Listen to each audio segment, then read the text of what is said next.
Hello, everyone.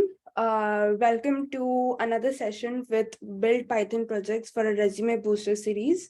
Today, we are going to do mock interviews and explain you how you can answer questions effectively during your interviews. Today, our speakers are Elaine, Jain, and myself, Mansi, Jain. Um, our goal is to empower individuals to stand out during their job searches. In addition to teaching how to effectively create strong resumes, we will guide you in creating projects that are suitable to be added to your resumes. Over to you, Elaine. Can you see my screen? Perfect. Perfect. Thank you so much. So today will be quite an interactive session. So we hope to see you dropping in your answers with the chat and kind of just following us along the way. So we did mention a little bit of our goals. So our resume booster series has been going on for quite a bit now. We are up until our fifth-ish session today. And previously we looked at creating projects to add to your resume. So that was on cloud development, data analytics, and front end. And up next, we also have the back end for web development. As for today's specific session, we're going to explore the do's and don'ts of a behavioral interview, specifically tailoring it to prep you to ace your phone screening interview with a focus on how to speak through the projects that you have on your resume, and specifically looking at the projects that we built in our previous sessions on cloud development and data analytics. So with that said, let's start off with a quick introduction to what a behavioral interview is. So a behavioral interview focuses on a candidate's past experiences to assess how they've navigated specific situations and utilize skills relevant to the position. It basically allows companies to assess how you would fit in and kind of gauge how your work style is and also your personality in general. It also is your first interaction with the company, specifically the recruiting team. So in a way, it gives you the opportunity to learn more about the company and the position you're applying for. And with that said, we're gonna dive deeper, or we laid out today's session as a three-part process and looking into each stage on how to ace that technical or behavioral interview, specifically the preparation stage, the interview stage itself, and also how to follow up from the interview. And starting with the preparation stage, I personally like to look at it as having to wrap, or to prepare is to have to be able to wrap. So research, ask, and practice. And you want to show that you've done your research on the company and that you're familiar with their work, their goals, their cause, and obviously the role that you're applying for. In fact, you might even get questions related to the company itself, specifically, how did you hear about us? Or why are you applying for this role, right? So you want to make sure that you're well aware of the position and specifically the job description, the requirements, what they're looking for in a candidate. And a personal tip is to use external platforms such as Glassdoor to learn about the role you're applying for, the company, and also to learn more about other candidates' experiences. To ask is to come prepared with questions to ask the recruiters. And this is a mandatory thing. It's not a great practice to leave an interview with absolutely no questions for the recruiters. It kind of shows that you're not necessarily 100% interested, or maybe you're kind of just testing the waters rather than being extremely enthusiastic about it. So an example would be a question to ask the recruiter when the interview ends is, how would you describe the daily responsibilities of the role? Or if you wanted to ask, what is the work environment of the team? So my personal favorite take on this asking recruiter portion is to include a more personal touch so that the recruiter remembers you more clearly. So I personally like to ask a little bit more about the recruiter's experience with the company, so that they kind of feel like, oh, you're not looking to just um, talk to me as a recruiter and a interviewee, but you're actually trying to get to know me, so they kind of remember you better. And as for the practice portion of preparing, is to practice answering to common questions. So based on your research, you should know that they're looking for this job or requirements. You should have this knowledge on Terraform, for example. So say that they ask you a question on a recent project you worked on, you want to try to include the fact that you worked on Terraform. You want to make sure that you really meet the requirements that they set out. And also other common questions like, you know that this is a software engineering role. So look up for common software engineering phone screening questions and prepare sample answers, and always try to practice articulating your answers. So you could always have bullet points and a structure of how you want to answer it. But if you don't practice actually saying it out loud, it might differ when you're actually in the interview. You can always partner up with a friend, or if you want to look up online resources for mock interviews, that's totally fine as well, as long as you practice it. A few common interview questions. This isn't the full list, but it does compile quite a concise category. So we have communication, teamwork, work ethic, prioritization, leadership, and adaptability. In terms of communication, it's basically how you speak your mind. So it's always about how you're trying to get your message across, how you're trying to articulate certain deliverables, things like that. Specifically communicating with others, be it the clients or your own teammates. And teamwork is a big portion. It's really emphasized during interviews on how you manage conflict within the team, and to see if your work ethic fits with the company's work environment as itself. So you really want to make sure that you come off as a team player, that you're there to boost their team morale and keep the performance going. And in terms of work ethic, it's more towards your personal preferences, like how do you manage your time, things like how do you cope under pressure, working towards deadlines, do you like to do it on in an agile work environment or something of the same sort. And in terms of prioritization, it's what you personally value the most. Do you prefer working in teams? Do you prefer working independently? And do you prefer, or what are you trying to look to gain out of this experience? Such as, do you want to upskill? Do you want to learn more or have a more hands-on knowledge, something like that? And leadership is also a large portion of interviews as well. And before I dive into that, I see that there's a question in the chat. Is this slide showing us the types of questions the recruiter would ask us? Technically, so it's like it shows all the categories that they kind of pick out questions from. So we'll see why this is relevant in a bit. So yeah, I'll talk about that later on. So back to leadership, this being a big topic, it really focuses on how you can lead a project from start to finish. Because in today's day and age, nobody works alone, and they want to see how you can bring something to the table, as in you're not just a worker, but you're there to help solve problems. You don't need to be fed instructions, but you can help guide the team to solve a problem that they're currently having. And in terms of adaptability, in other words, it's also situational. So it's more on how you would tackle problems, especially unexpected problems, things that don't go as planned, how you would reroute the project to stay on track.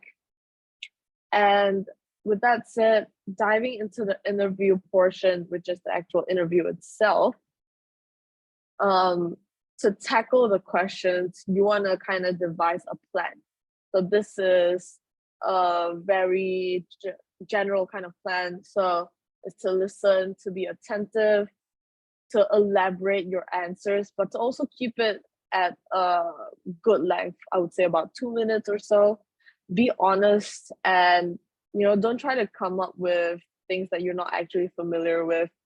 And also, the most infamous method is to use the star technique to actually phase out your answers. And starting with listening attentively, you want to determine the key words of the question being asked.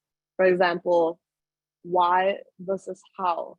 And you want to be able to actually answer it so that it's really tailored to the question more than a generic answer that you pulled from your previous interview, and determine which aspect to focus on. Here's where that category kind of comes into play. For example, you want to make sure, for example, you're trying to come off as you having leadership experience, especially because it's an executive role. You want to phase your answer so that it tailors more towards the leadership aspect. Or say that you are applying for a project management role, that you want to make sure that it's tailoring to that aspect.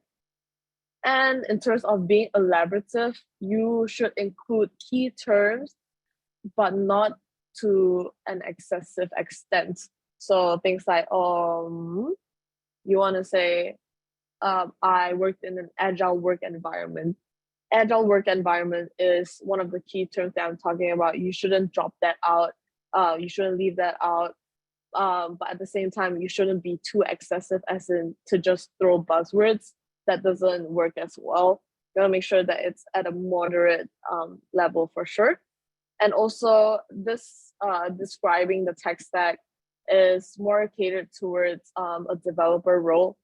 So you want to make sure that you describe the tech stack and also the programming languages in your answers. So giving a generic answer such as, oh, I developed an app that takes pictures, that doesn't give an insight as to who you are as a developer. Yes, it answered the question well, say that you did use the STAR method, you did implement all the other methods to tackle the questions, right? But it doesn't give an insight as to your skills.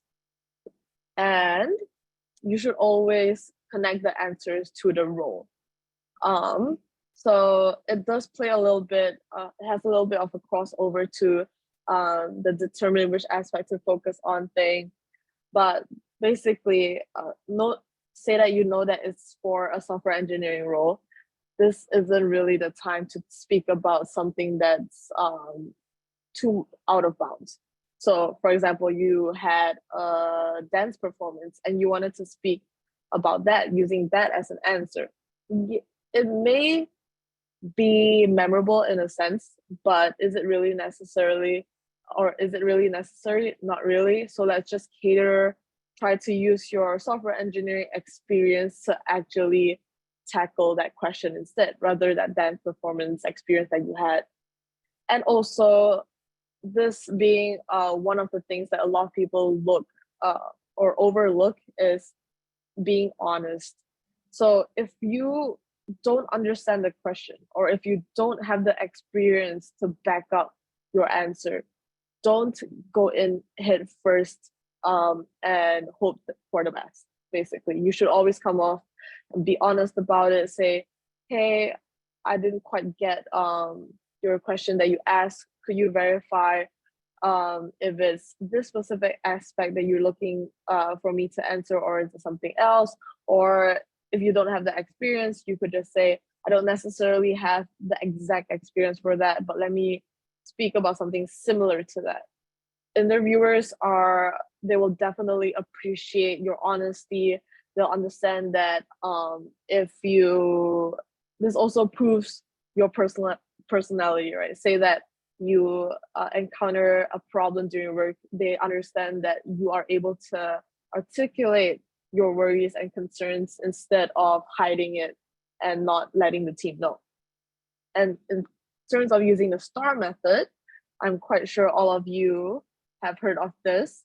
And before I dive into that, the chat does mention by Nicole, when speaking to a recruiter, I'm not sure how technical I should get with them. Do you think we should be very technical or describe our project at a higher level?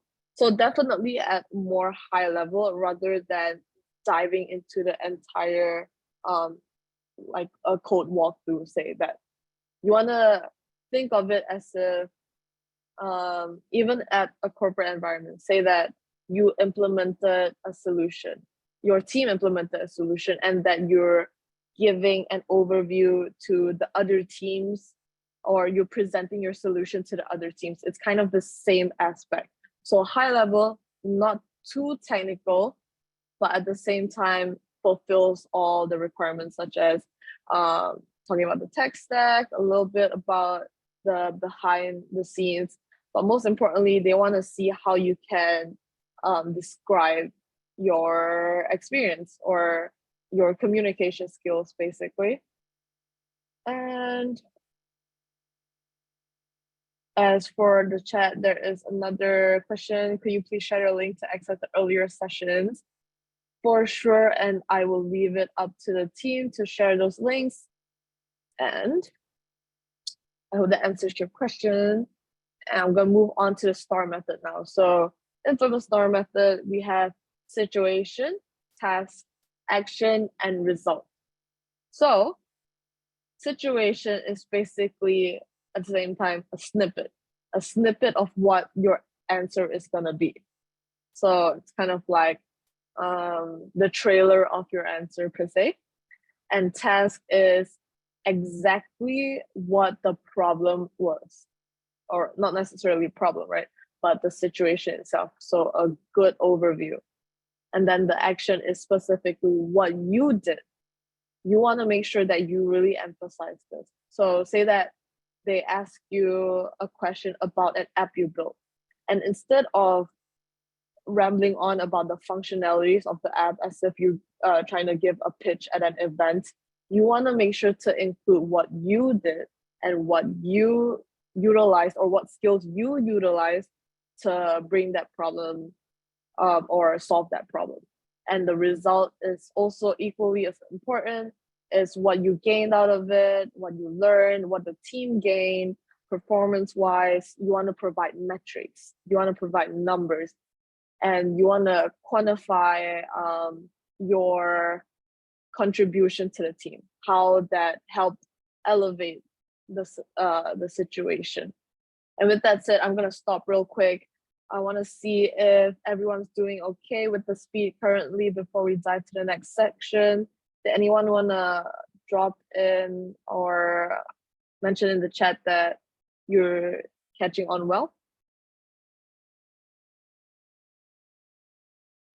Yep, folks can post the chat or post a question in the Q&A. Looks like everyone's all good, Elaine. All right, thank you so much, guys. And with that said, we're gonna dive right into our sub portion, which is the main event per se, is the actual practice. Okay, and Nicole had a quick question on STAR.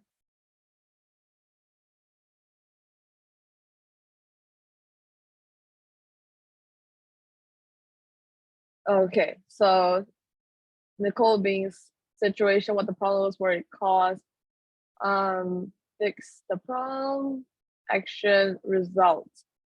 Okay, in a sense, yes, but situation has to be a little shorter. It's more like a one-liner. For example, it's exactly like Mansi said, the setup of the problem, the very quick one-liner to describe what your answer will look like.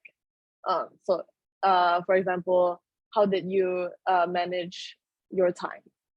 That being the question, and your answer should start off saying, oh, I'm going to speak about this experience where I had a lot on my plate during fall of 2022, something like that. And then you start talking about the actual situation.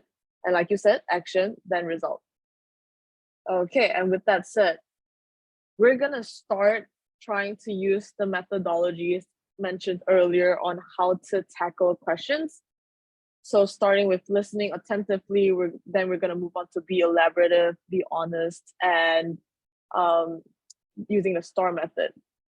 So with that said, I'm going to need the team or the audience, everyone basically, to interact with me. So reply and drop your answers in the chat.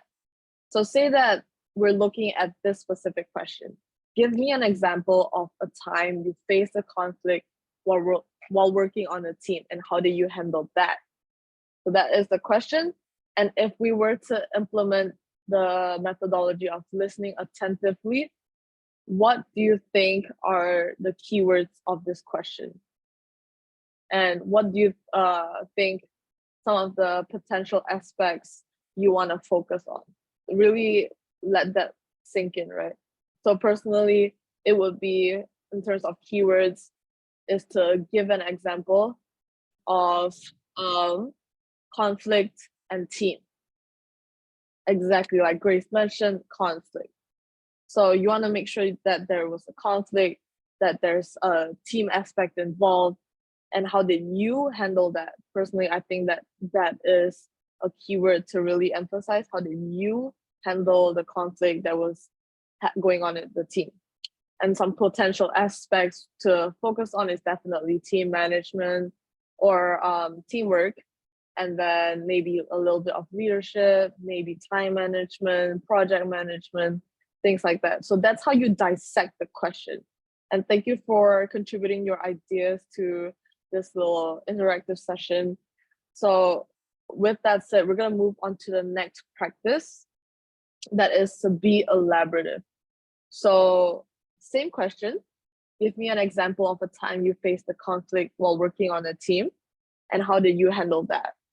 And while phrasing your answer, you want to start thinking about what are the key terms I want to include. How do I describe the tech stack and include the frameworks that we used, or the skills that I was able to contribute or use? And then how do I connect this to the role that I'm applying for, right? So if I were to dissect this and phrase, a sample answer would be something like, I want to include agile work environment.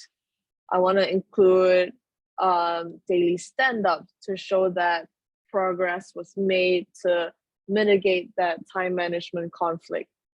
What about tech stack and frameworks? Oh, so the project was based in Python. So I want to make sure to write that or answer using that.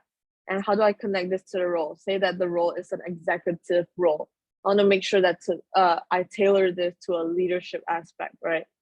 So that's how you be elaborative in your answers. And do keep in mind, it shouldn't be too lengthy. You do have a limit to your phone interview. So you want to make sure that it's about 2 minutes-ish, 3 minutes maybe. Next is to be honest. Let's start thinking about some clarifying questions we could ask the recruiter. Say that we're not sure about this specific question. How would you phrase a follow-up question to that?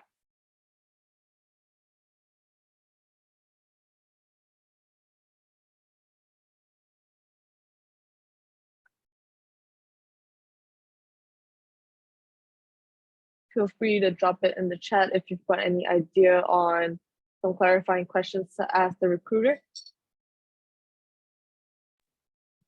I guess I could go on because I'm a little bit confused. I know it's like a first time answering. It's like maybe clarifying, asking the recruiter, like, is this something like that is like ongoing, like scenario in the workplace? Like, you know, because always like sometimes it's like a culture conflict or just like everyone is like a new hire, right? So it's like we're still learning to communicate, or exactly. Thank you so much, like, Eliza.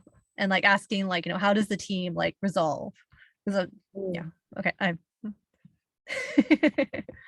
yeah, thank you so much, Eliza. That was an amazing response to if you were to have clarifying questions.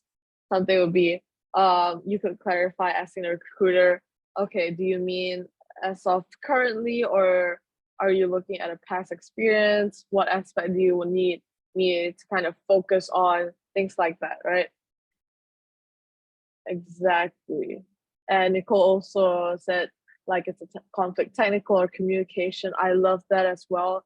That definitely shows that you are able to understand on a more on a lower level, not as a generic question. Exactly. And in terms of alternatives, it could just be, say that you've never had a conflict or you've never worked in a team. So maybe it was more of an independent project, but you had to just hand it off to the next team. You could start your answer by mentioning that, oh, I didn't necessarily work in a team, but this experience was somewhat having, it had cross collaboration. It just meant that I just had to hand off the problem or the project. Next is to use the STAR method, and we'll start focusing on this in the next session as well. So, and while you're phrasing out your answer, you want to think about the situation. So basically, that little trailer to your answer, and the task itself, your action, what you did, and the result, how you were able to elevate the situation. And with that said, we're gonna dive right into the next session, which is the actual mock interview part. And with that said, I'm gonna invite Eliza on as an interviewee. And the question for you, and feel free to also talk through your thought process while you're trying to answer this question, like, oh, what are you trying to focus on, or how your STAR method is gonna, how the STAR method is gonna help you elevate your answer. So question is, tell me about a time your responsibilities got a little overwhelming, and what did you do? Right then, and I'll also add, the interview, try to follow the dress code, keep eye contact with the camera, don't wear a hat. I'm just having a bad hair day. Well, or a normal hair day where my hair is not at its best. Okay, no such thing as bad hair days.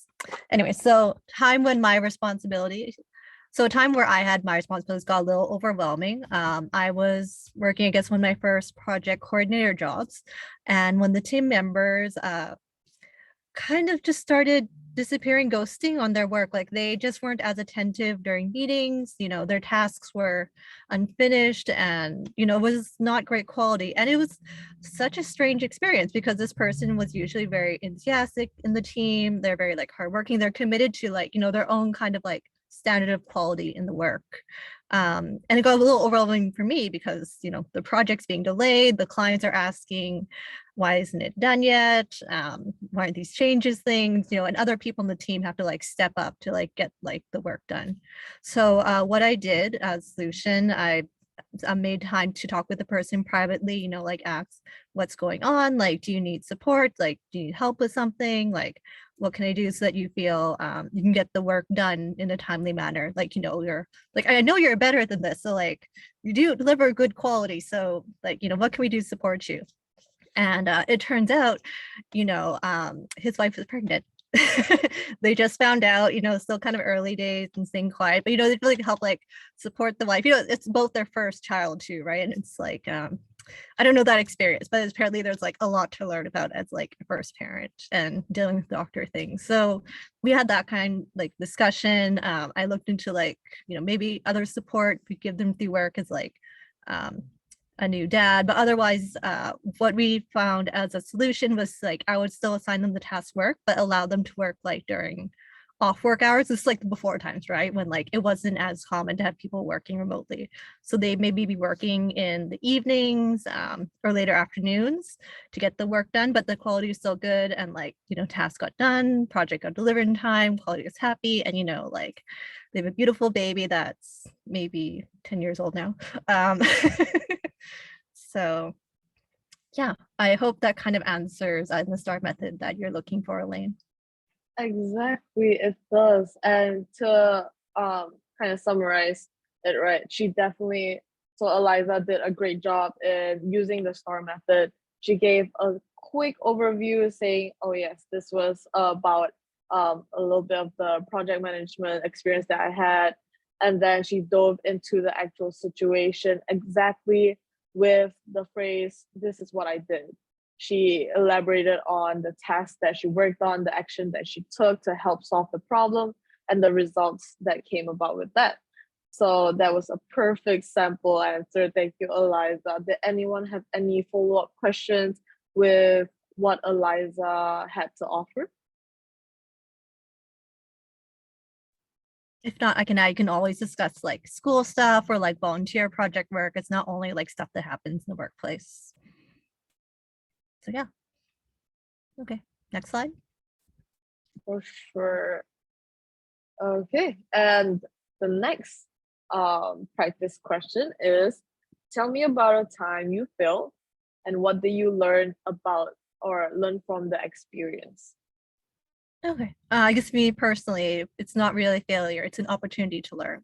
But I will draw on a time when I almost failed during my school years experience. I originally gone to college for classes and then I, transferred university. It's a big difference, right? College is like 30 people in a classroom, universities 200, 500. Like it was a huge difference. I was taking a full course workload, like 5 classes between 3 different campuses, and usually the time I would spend in the downtime, like, between classes would be like, most of my studies, you're writing my notes, working projects, but this time, I'd be commuting or driving between the different like campuses to take the class. And by the end of the day, I'd be so tired, like I just fall into bed like asleep. And, I did not get really that great grades that semester. Like obviously I wanted to graduate sooner by taking all this coursework load, but I burnt myself out. And what I learned from that experience is like, I have to prioritize like one, what I can and can't do, and like, what is manageable for me, and like, is this the priority, or is this something that can be like delayed till later? Like I did not have to take those 5 courses all at the same time.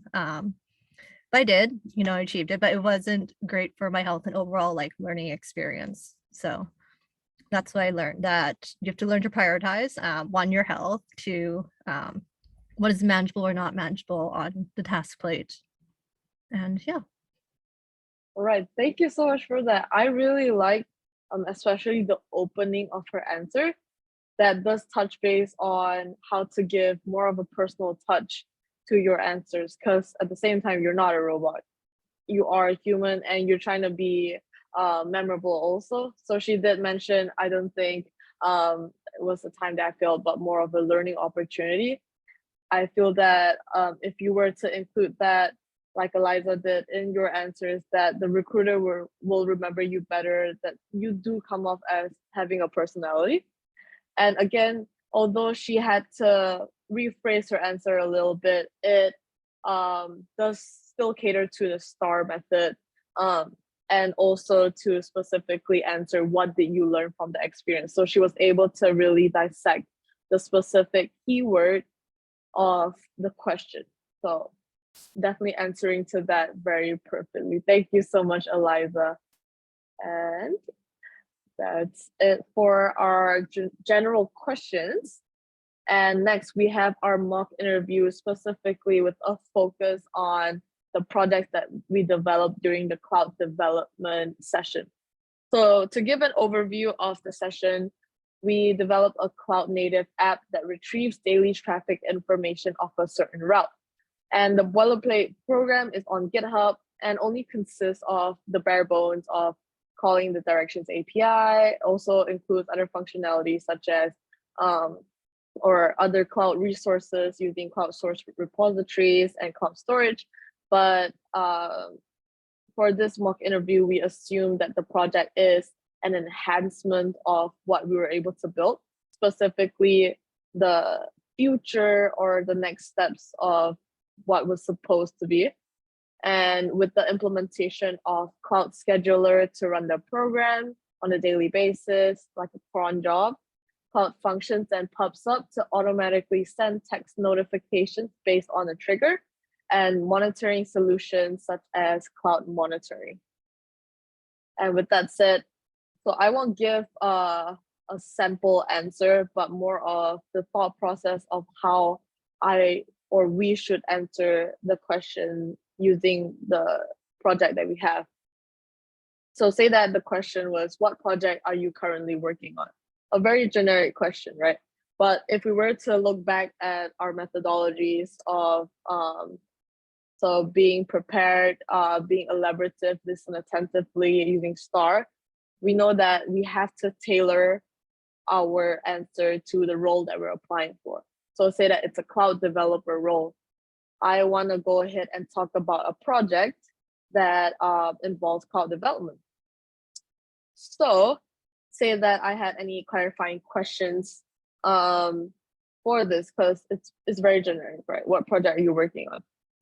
I want to be honest and ask clarifying question. Do you need, are you looking for a technical based project, or are you looking more of a people skills kind of answer? So are you trying to gauge how my leadership skills kind of is, or just a very specific project on a high level overview?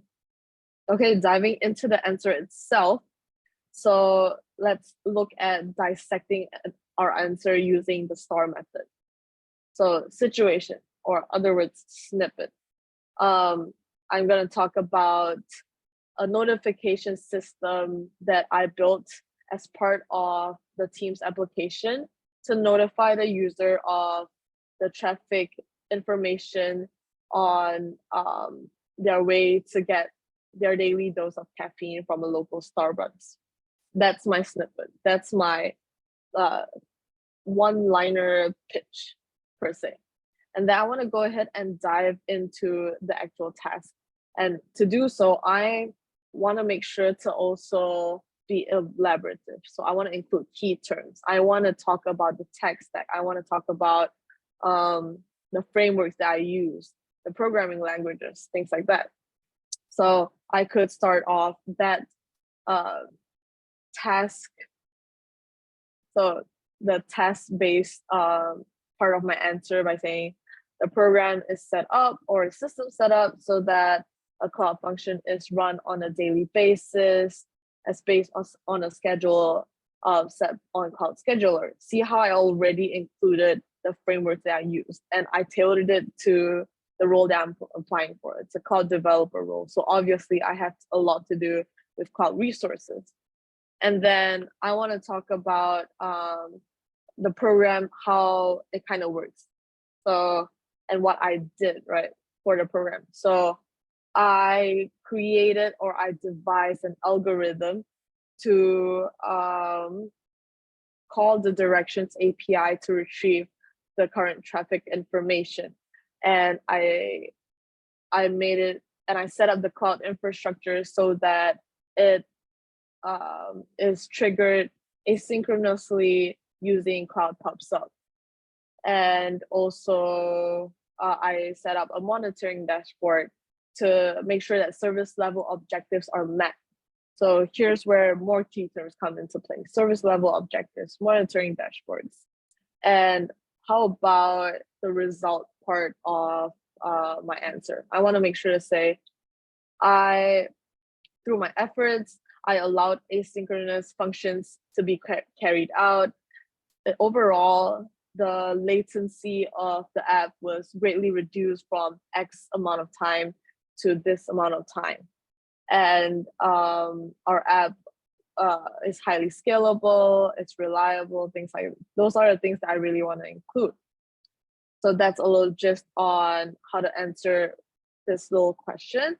Okay, so I do want to talk about this question. How do you tackle challenges?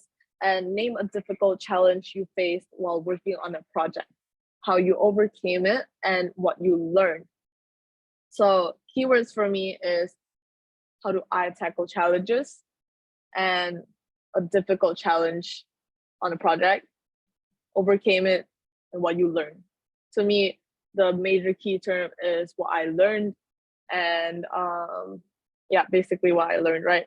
So if I were to talk about the same project, I want to start by talking about the situation aspect of my answer. So I want to give a good overview or of the problem, basically. But before that, I want to answer the first question: how do you tackle challenges? This is my entire thought process. So I feel that the STAR method is most suitable for the second aspect of the question, which is name a difficult challenge. As for the first question, I want to make sure to really focus on the few aspects of my leadership skills, my time management and project management skills. So I want to say, I want to use a good opening as Eliza previously. I don't think that challenges are too much of a hassle. I view it as a learning opportunity, maybe. And then I want to say, I think that I am a person who really worked well, even though presented pressure, or I work well under pressure. I don't really crack. So that's kind of my opening statement per se. And then I want to say I have strong project management skills. I list out a plan based on the importance of it and also the urgency of it. So I'm devising it based on my skills and also how it can elevate a situation. And in terms of the second portion of the question, name a difficult challenge you faced while working on the project. I'm going to say I had this project where I created the notification system of the application. And the specific problem was the handoff between my portion to the other team. So I'm going to start by giving more of an overview into, or more of an insight into a problem. I could say, oh, the initial setup had a lot of latency, performance issues, and there wasn't good communication between the teams. So a lot of debugging had to go underway. So what I did was to suggest using loosely coupled components so that the components don't depend on each other, or the components of the application don't depend on each other to successfully perform their duties. And I also suggested to use asynchronous operations to allow multiple components of the application receive the same message. And what resulted from that was that we were able to reduce noise and also to increase performance up to X amount of time. You want to make sure you quantify your result, or you want to quantify your contribution. Another thing that I wanted to mention is when you're trying to quantify contribution, you want to make sure that it's very tailored to your actions. It's not like, oh, the performance increased by 500% or the performance of the team increased by 500%. It's evident that it's not only you who contributed to that 500% increase, but the team as a whole. So how did you specifically increase or contribute to the performance of the team? So you want to say, this specific notification system helped deliver messages at 5 times the speed. That was definitely your contribution because it was what you worked on rather than the whole team in general, right? And with that said, let me move on to the next question. A few Google Cloud resources were integrated into your project.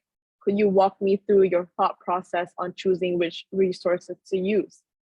So a big thing about a cloud developer is that you want to build or you have the skill sets of building for the cloud. So a cloud native application. So you want to start talking about various aspects of building cloud native applications. That's what you really want to focus on. So things like the resources, you want to start thinking about the team in general. So this could include things like scalability, reliability, maybe the budgeting or the budgeting issues of your team, whether it would be too much of an overkill or if it's an appropriate amount, whether your application can handle it, and things like that. And if I were to start off this answer for this, I want to make sure to give, again, an overview of my project. So notification system, yada, yada, yada. And could you walk me through your thought process on choosing which resources to use? I want to say or start by giving an insight on how I develop for the cloud. So I could say, personally, as a cloud developer, I always make sure that our applications cater to industry best practices, such as design for loose coupling, having stateless components in consideration of the performance. So giving an insight as to how you could cater it for the best of the team. And then start looking into each resources that was integrated into your project. So say that in this specific project, I had cloud storage. So the reason why I chose cloud storage is so that we have a reliable and scalable storage system. And at the same time, the reason why it's a standard storage system is because it is retrieved on an almost daily basis, and want to make sure that it's highly reliable so that our users can reach it regardless of geographic location. So key terms again. You want to really throw key terms, but at a necessary amount. And it's also a good practice to tailor your answers such that you take into consideration, like for example, this specific question, you take into consideration other aspects of the team. So the finance team, the marketing team, or the microservices team, right? So it shows that you are a team player. So again, speaking about what aspect I want to focus on, this shows that I am a team player and I do take into consideration the other aspects of the company rather than just my own team. And with that said, let me go ahead and move on to my last question before handing it off to Mansi. When developing a cloud native application, describe your plan to build its cloud architecture. So I would start by saying the starting or the opening one-liner, right? I'm gonna say, to build a cloud native app, I want to make sure to focus on some aspects, maybe global reach, scalability, high availability, and security, and also DevOps. That could be your opening. And then you want to start by talking about the tests, such as in terms of security, here's what I want to focus on. So I could bring in a project for that. So I could say, I focus on security in terms of I ensure that the least privilege access principle is always implemented, such as in this project that I built here in that notification system. I made sure that we use service account when I use the service account associated to an API token, so that, to use the directions API. So rather than having the API token stored at an external storage area, I'm gonna make sure that it's the app that's directly communicating with the directions API, rather than having the risk of other people gaining access to an API token key to utilize that API, or being able to log into that service account. So that would be how I would phrase my answer. And in terms of really the result of it is to ensure that our app is does not have latency, things like that. You want to phrase it out. So how your contribution or how your cloud architecture can help build out a strong solution for your team, basically. So that's technically all of the questions that we have for cloud development, and I want to take any answers that you might have. So feel free to drop that into the chat, or I think we have a Q&A tab as well. Okay, perfect. Thank you for sticking with me, and I'm gonna pass the mic over to Mansi. Okay. Is this visible to everyone? Cool.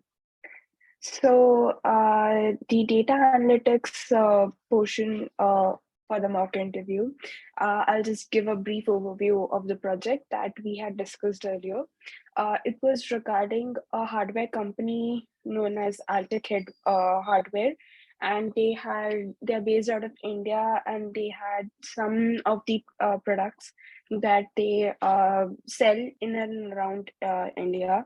So the problem with their project was they were not able to get proper profits out of their sales, and they wanted to analyze it. So they wanted to create a dashboard for it and see where they are getting the most sales and where they can invest or promote their product. So for that, they wanted a Tableau dashboard, and we went through the whole process of connecting a database to Tableau and how to import data, create the dashboard, and present interactive dashboard to the stakeholders so that they'll be able to make better decisions. So that was the idea of that.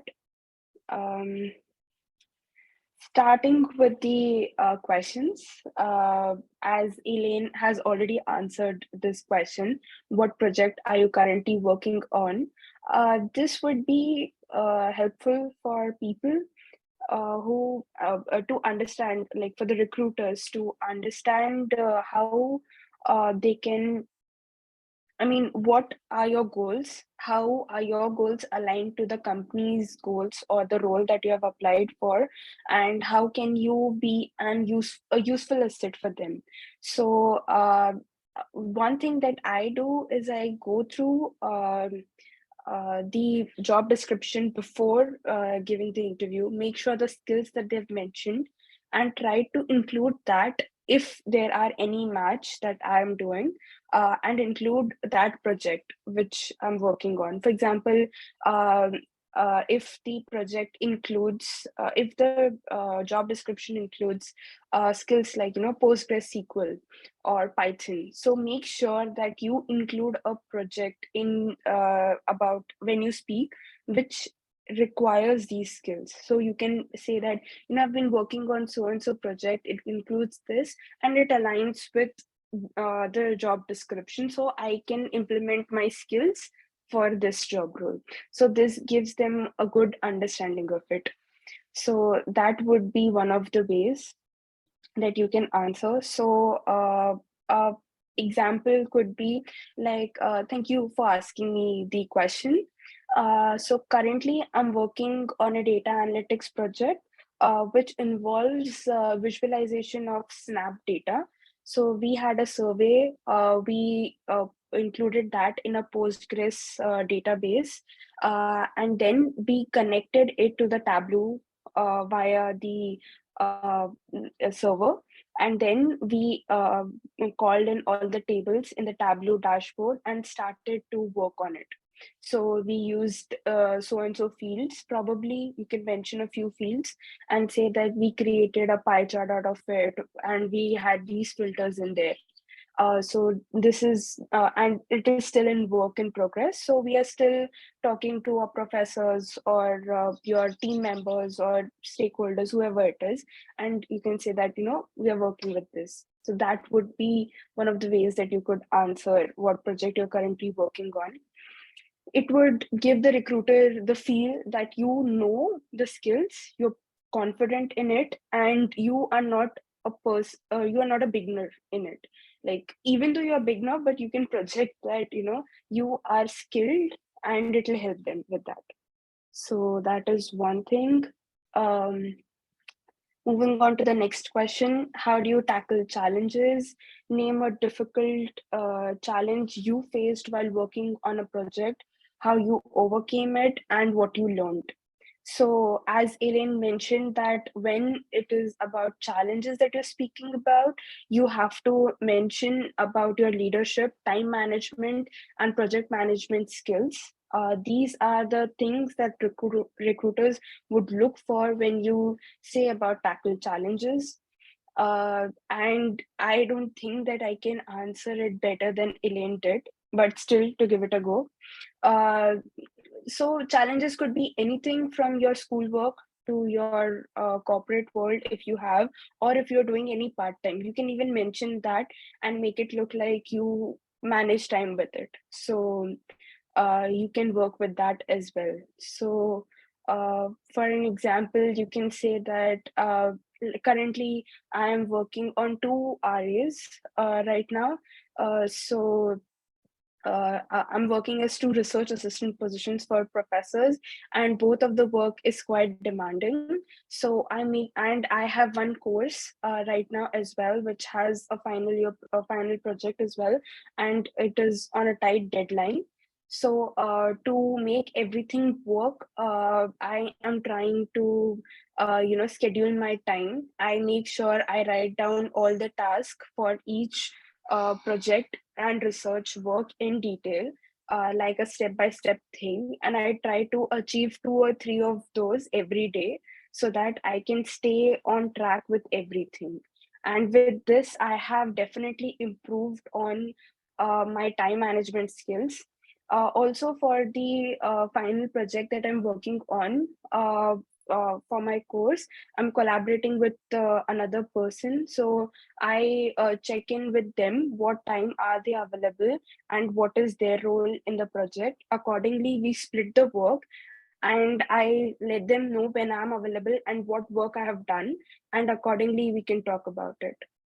So, Nicole, to answer your question, leadership skills, project manager skills, and time management skills, because challenges are sometimes, tight deadlines. Another way to ask this question is, how do you work with tight deadlines? Like if you have projects with competing deadlines, how do you work along with it? That could be one of the ways that this question could be asked. So in that case as well, you have to answer it with respect to these three skills. So that would be helpful. uh, Moving on to the next question. One of the first steps in the data analysis process is to gather and clean data. Can you walk me through your process for doing this? So, as mentioned, data analysis would require you to get data and then understanding the data. So, uh, when you get the data, you have to make sure that the data is in proper formats. If it is not, you have to do some changes in it. Depending on the tech stack you have, you will have to answer this question accordingly. The project that we worked on included Postgres and Tableau, so I'll be answering this accordingly. So to answer this question using the star method, I'll go like, thank you for asking the question. So in this project particularly, we got the data through online. You can definitely mention that you downloaded from GitHub or Kaggle or anywhere else that you got the data from. You can mention that. So saying that I got the data uh, from an online GitHub link, and as we were and we imported it into the Postgres. Then we started to look at all the whole database that we had. So it included 5 tables. When we went through each table, we tried to understand what the data, how it was connected, how all the tables were connected to each other, and if they had the same values in all the columns. If there was any discrepancy, we tried to make one table as the master table and then edited the other tables based on it. We also found out that in the transaction table, we had a column for the currency, and it had two values, INR and USD. To convert, but the USD values were less and INR were more. So we decided to convert the USD values into INR so that we had everything in one particular currency. It would help in visualization. So then we changed it. Similarly, we found out if they had any null values or bad values. If the number of rows which were null were more, then we dropped those values. Then we tried to fill it with median. If they were less, then we dropped them. Um, and you can answer accordingly, whatever more processes you did. So this is how an answer should look like how did you get the data, how did you go through it, and what steps did you take to clean it. So this is how an answer for this question would look like. Is everyone good with it? Do any does anyone have any question so far?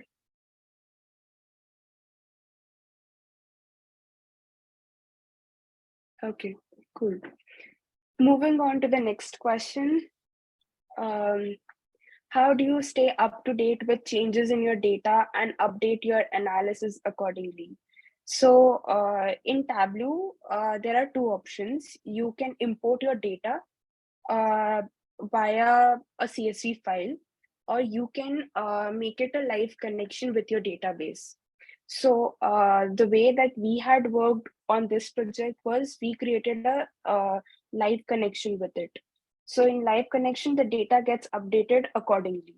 So I'll answer this question according to that.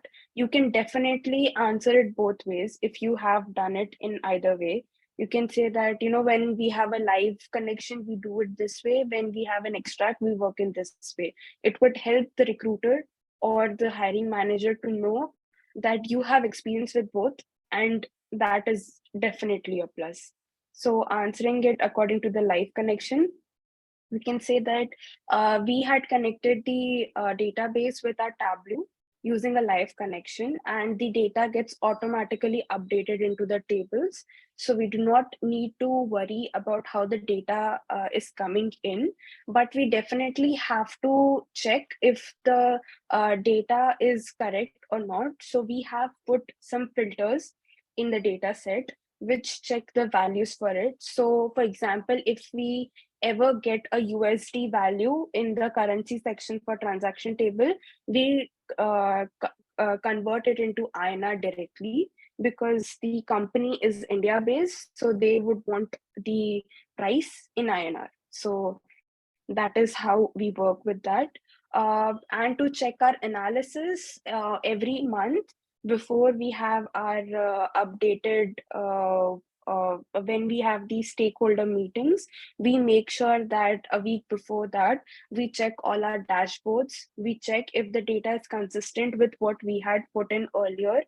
We check if there are any null values that have been added or any bad values that have been added. We have also put in alerts for this so that whenever there is any change, we'll know immediately and we can fix it. But manually also, we keep on checking our data to ensure its accuracy. So in this way, you can tell about the changes that you do and keep your data updated. This would tell that you are very conscious about the dashboards that you've created, the data that you have. Otherwise, it could go haywire as well. So that is one thing. Elaine, you can take up from here. If Yeah, anyone has any questions, I can definitely answer, but Elaine can take it from here. thank you so much, Mansi. Oh, I realized my video's turned off. Perfect. I'm back, and I'm also gonna share my slide again. Okay. I just really want to thank Mansi for presenting the data analytics portion of the mock interview. And with that said, there we go. Okay. let me move on to the follow-up portion. So like we mentioned, right, there's basically 3 main portions of acing the behavioral interview: the preparation, the interview itself, and also the follow-up. So looking at the follow-up, some do's is it does depend on how you follow up, whether it be LinkedIn, an email, maybe a follow-up call. So definitely first introduce yourself and say that, oh, hey, you interviewed me at this specific date and time, and it was for this specific role. And also mention something discussed during the interview. That's just to help the recruiter remember you a little more clearly. So I think if I was a recruiter, I would remember what Eliza said about the problem being a learning opportunity. So you could definitely mention something like that. And always express your appreciation for their time. And also at the end of the interview also, in the interview portion, always express your appreciation for their time, or if they provided you advice, thank them for that. And also to end it on a positive note, you want to ask for maybe an action, some sort, from the recruiter, but do it in a polite manner. So say that you want to know about the results. You could do it just, I hope that I could hear some good news from you soon. Maybe that will be a more polite way. At the same time, you want to keep it more on a subtle manner. And that's where we dive into the don'ts. You don't want to be impatient. You don't want to be disrespectful. You don't want to kind of force an answer out of your recruiter, right? They're recruiting so many people. They have to also overlook the entire interviewing process. It's not just you, they have a lot to do. So always remember that your interviewers are humans too. So that's how you definitely want to proceed accordingly, is even though this is a professional interview, you want to come dressed, you want to come on time. My rule of thumb is to come actually 5 minutes earlier to your interview time. But at the same time, you want to keep it as humane as possible. You want to treat them like they're humans too, like your friends, how you would respect them, and how you want to take care or be mindful and aware of their emotions as well. And with that said, I'm going to leave the wrap up for Mansi. And the slides will still be up here though. Sure. Let that be. So for wrap up, one more thing to add when you are on almost concluding your interview is that, beforehand research about the company, the interviewer probably, and have some questions ready for to ask them. Like, could you explain me about the company culture? Or, I was going through one of these projects that you have been recently working on. Can you explain me about that? If it is with a hiring manager or some technical person, they could explain about that. So that also leaves a good impression. And one more trick that I have, that I generally ask any interviewer, is that, what is one thing that you think I lacked during the interview, for which I can make a strong case now? So when you ask this question to them, they tend to ask you things that they felt you lacked or you were not able to answer properly during your questions. So, for example, this happened with me recently. They asked me that, how do you keep up? I asked this and they were like, yeah, we were not able to understand how you keep in touch with your old colleagues. Like, are you still in touch with them? How are your interpersonal skills? So then I was able to communicate it in a better way. Like, yeah, I keep in touch with them. I call them. We have quite a few frequent chats, or we at least make sure that we call each other on birthdays. So that helps a lot. So having this, and yeah, definitely thank them in the end and ask them for what could be the future steps in the process look like, and when can I hear back? Is it okay for me to follow up next week? And after the interview, make sure that you send a thank you email to them after like in 24 hours of the interview. So if you had interview at 9 a.m., so make sure to send them a thank you email by end of day. So by 5 p.m. you send them a thank you email. Make sure that you get their mail IDs. Either ask them, find it online if you are not able to find it in your email, but make sure to do that. If you have uh, if your interview is around mid afternoon, like 12 noon or 2 p.m., then you can send it in the morning 9 a.m. so that you are on their mind the next day as well, so that they can do the process and keep following up. You can always find templates online to how should my thank you email look like, so you can do that follow up as well, like how to follow up after this interview, so to get the results back. Also, to practice your interviews, you can check in with your friends. You can ask them, I have so and so interview, can you help me preparing for it? So they can do that. Apart from that, there is Google interview warm-up tool. You can use that. You can put in whatever your interview is and it'll ask you questions. You can answer it and it'll help you get better with it. So these are a few things that I try to do before my interview, and I hope that it is helpful to you. Perfect. Thank you so much, Mansi. I think my biggest takeaway from today's session was when Mansi said you're gonna email them at 9 a.m. the next morning so that you're the first thing they think about in the day. I feel like Yeah. I'm gonna try to implement that mindset from now on. I'll give credit to you. Don't worry. I'll give credit to Eliza about the problems one as well. And in terms of the Google tool, Mansi, do you want to drop the link into the chat for Nicole? So Yeah, it's a sure. Google practice interview tool.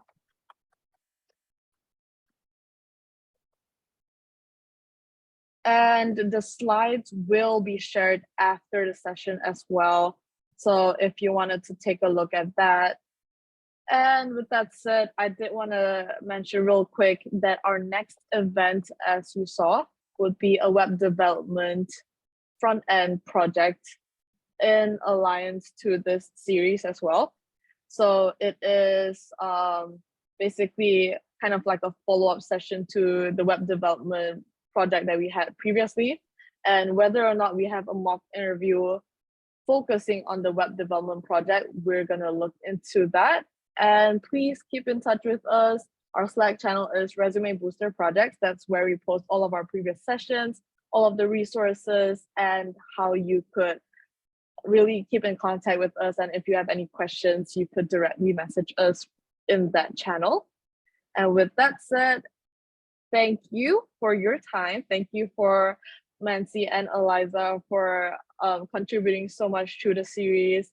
And I hope you enjoyed the entire series, not just today's event. And if you had any questions, feel free to also drop it in the chat.